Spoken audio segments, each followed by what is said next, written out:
Alright boys, today I wanted to figure out what makes a Paris sale special compared to previous sticker capsule sales. Remember to leave a comment to be eligible for the giveaways, and let's get right into it. I want to go over a few factors which I do believe are important to have a look at for our sticker investments to be able to see potential differences, also looking at future sales.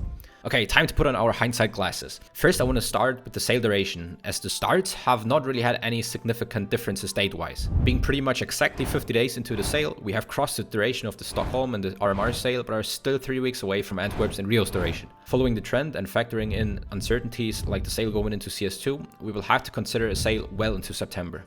Another factor for the sale duration going on longer could be the high ROIs from Paris capsules, as those will likely drive some players to buy and open more of them. Similar to the Antwerp sale and Stockholm sale, we are having some loud voices calling Paris stickers and capsules overinvested, which in all fairness, they probably are. Antwerp capsules, however, nowadays are at least 2x looking at the worst performing ones, excluding the Champions autographs, which are still profit after fees. The best one being Legends with a 4.5x at the time of this recording. Even Rio capsules are looking at a slight profit right now, and those really don't have demand comparable to Paris capsules. Talking about supply, even the now considered low supplied Stockholm capsules were considered overhyped and overinvested during the sale, with sentiment shifting as late as several months after the sale, as is the story with any borderless sticker sales we've had so far. The RMR capsule was being called oversaturated early on already. To be honest, it probably was factoring in actual demand for those stickers back then. I'm aware that player numbers, successful previous investments into sticker sales and currency discounts, which by the way were also happening during Stockholm with the same currency, play a major factor for these high Paris sales numbers, but it was at least somewhat interesting to me. There have been speculations for every sale regarding whether or not it's actually coming, and Valve not announcing the end date, which has been the case for every single sale since they started doing so. From going down the rabbit hole of hundreds of comments and years old videos, there were consistently people being surprised of the sale, which hopefully didn't happen to any of you guys, as prices of course dipped hard for every sale. Surprisingly, most voices were really down to earth with the price targets for capsules after the Stockholm sale, setting them at 50 to 100% profit for the coming months.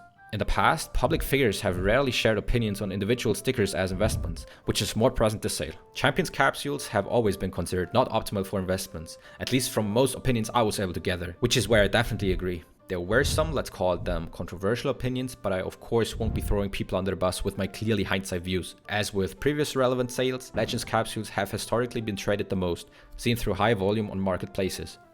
If it wasn't for Cloud9 not making it to Paris and Copenhagen Flames going bankrupt, we could have probably seen a trend develop where the Legends capsule tend to underperform their peers.